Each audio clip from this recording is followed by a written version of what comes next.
le décret Crémieux,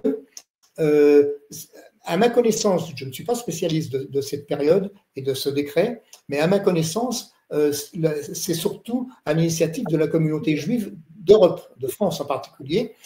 Crémieux lui-même était juif et il considérait qu'il fallait en quelque sorte élever la population juive d'Algérie, c'était le schéma colonial habituel, hein, élever la population juive jusqu'à la citoyenneté pour en quelque sorte la dissocier du reste de la population qu'on appelait indigène.